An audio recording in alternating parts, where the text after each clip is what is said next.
New York Public Radio's Brian Lehrer engaged in conversation with the co-authors of Just Action, Richard and Leah Rothstein. The father-daughter duo spoke on a wide range of subjects: housing segregation, the role of local, state, and federal government, and how to awaken allyship and activism. Ladies and gentlemen, Brian Lehrer. Hello, Apollo. I am here with Richard and Leah Rothstein, father and daughter. Their passion and expertise is fighting housing segregation. Richard is a distinguished fellow at the Economic Policy Institute think tank and a senior fellow emeritus at the Thurgood Marshall Institute of the NAACP Legal Defense Fund, and well known for his 2017 book about the history of official housing segregation and discrimination called The Color of Law. Leah has led the Alameda County, California, and San Francisco Probation Department's research project on reforming community corrections policy to be focused on rehabilitation, not punishment. She has also been a consultant to nonprofit housing developers, cities and counties, and others on affordable housing policy and finance. And together now, Richard and Leah Rothstein are co-authors of a book called Just Action: How to Challenge Segregation Enacted Under the Color of Law. So Richard and Leah, thanks for doing this and welcome virtually to the Apollo Theater. Thank you. Thank you. Leah, on the title of your father's book, I will give you the privilege of describing his book to everybody else, The Color of Law. Would it be right to say that that title, that phrase, has kind of a double meaning? Certainly. So the book it takes on this notion of de facto segregation, the idea that basically that the law is colorblind, that we are segregated as a society by accident or by personal preference or private actions, that the government had nothing to do with it. And the Color of Law took on that idea, basically debunked it, called it an utter myth, by brutally laying out sort of all of the government policies that went into intentionally creating a segregated society. So the fact that the law is colorblind is also a myth. The Color of Law explains how, local, state, federal policy took intentional actions, unconstitutional actions, to ensure that whites and blacks lived apart from each other. And this wasn't just in the South. Richard, I saw a New York example that you wrote about in the New York Times just a few years ago that described how the New York State Legislature amended its insurance code in 1938 to permit the Metropolitan Life Insurance Company to build large housing projects, quote, for white people only. I think that was in the language somehow, you tell me. First, Parkchester in the Bronx, which a lot of our listeners on the radio or audience members at the Apollo know, applaud if you're from Parkchester, and then Stuyvesant Town in Lower Manhattan. Want to tell our audience a little bit about that story? Well, sure. The insurance company wanted to build those projects. MetLife, the president of MetLife, testified that he would not rent to African Americans in these projects.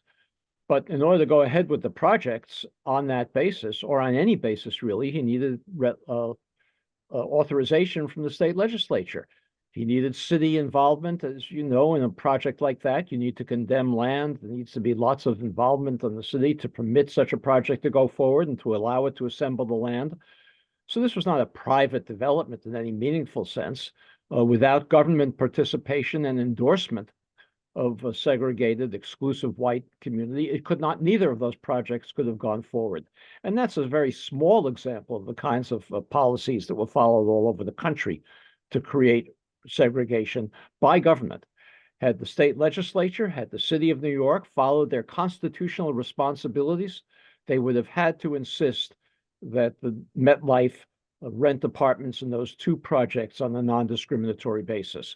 But they failed in their constitutional responsibilities. So Leah, your new book together is called Just Action: How to Challenge Segregation Enacted Under the Color of Law. So I'll bite on the how-to. Where do you start? Well, what we argue in Just Action is that we need to reactivate the civil rights movement to take on this issue of residential segregation. The civil rights movement did a lot to desegregate public spaces, but it fell short of desegregating our communities. So in order to do that, we need to start by building biracial, multi-ethnic committees, groups in our own communities that are ready to take on these issues. Now, we understand that federal policy played a large role in creating the segregation that we live with today.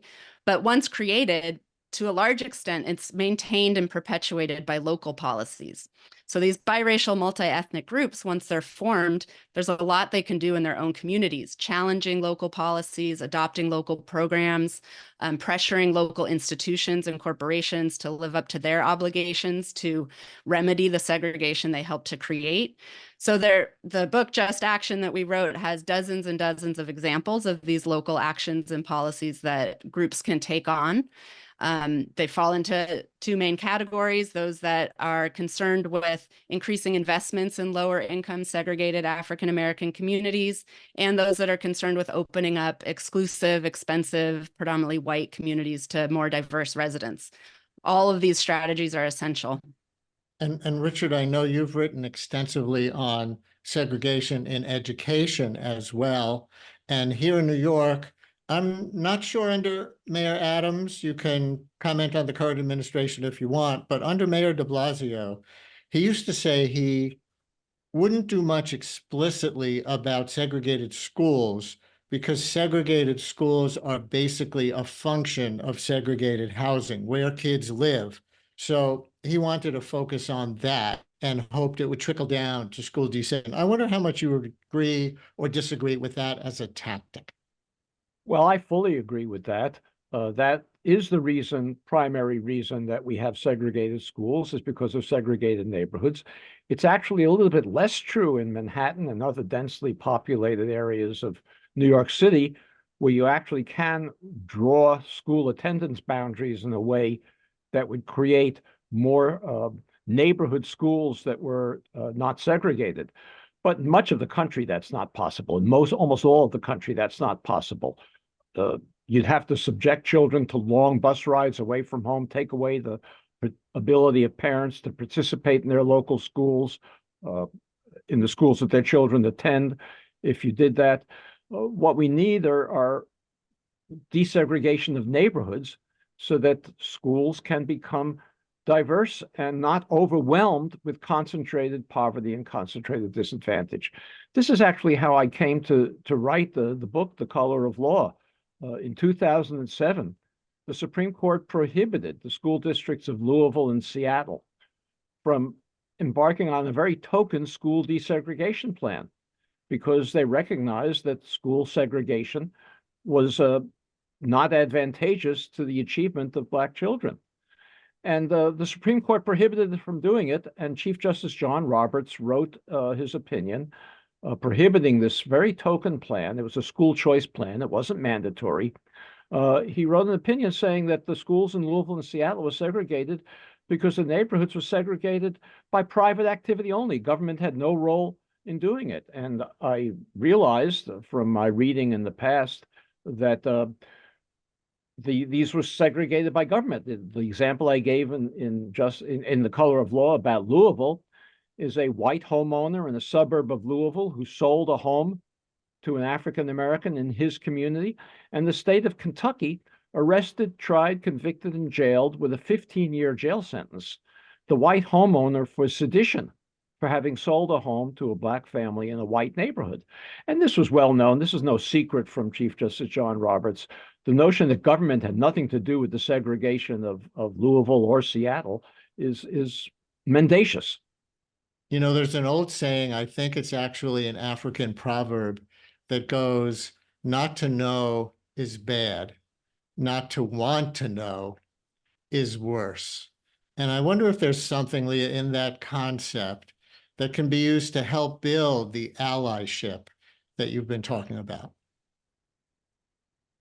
Yeah, we live in a very segregated country. I don't think anyone here, any of us can deny that. We all live in areas that are segregated by race, particularly whites and African Americans living far apart from each other. If we look at that and think that that's just natural, that's just how it's supposed to be, that's just something we have no control over, then, we have no obligation to do anything about it. We have no desire to learn how it came to be that way. And, we also don't have to confront all of the consequences of that segregation. The segregation of our country underlies our most serious social problems: health disparities, economic disparities, educational disparities. Those who grow up in segregated African American communities have shorter life expectancies than those who grow up in white communities. So we're talking about quality of life, length of life. This isn't something we can ignore. And so, willfully ignoring why we're segregated, what the consequences are, just ensures that we continue to perpetuate these issues and these problems. And, they affect all of us. It's sort of, it's unwise to think that some of us can get out of the effects of segregation. And so once we confront that and start to learn about how it came to be, we start to see, in reading, for example, The Color of Law, that the government had a huge role to play in this, took actions that were contrary to the Constitution. And when our government does that, we have an obligation to do something about it. And I think the Color of Law was very popular around the country, I think partly because we didn't know about this history, collectively. We had forgotten the way that the government created segregated communities. And once we kind of remember and reckon with that history, it gives us an obligation to act. And so I think it's worse to not want to know, because then we continue to perpetuate these problems and these issues and think that we have no role to play in fixing them. Let me add that there's an enormous desire to know in this country. I don't mean to boast, but The Color of Law sold over 1 million copies. It was on the bestseller list for over a year. The readership was primarily just because of numbers, whites, although large numbers of African Americans read it as well. And they passed it around to friends and colleagues and neighbors and held book groups about it. People were stunned to learn this history, and they were desperate to learn more. The reason we wrote Just Action was because so many people who read this book said, we didn't know this before. Why weren't we taught this in school? Why didn't we learn this in our classes? What can we do about it now? And that led to the book Just Action. So I think there's an enormous appetite in this country to learn things that have been hidden from them and forgotten. And that's expressed by the readership of The Color of Law and by the interest in this new book, Just Action, which tells people how they can actually do something to remedy it. Richard and Leah Rothstein, thank you very much. Thank you.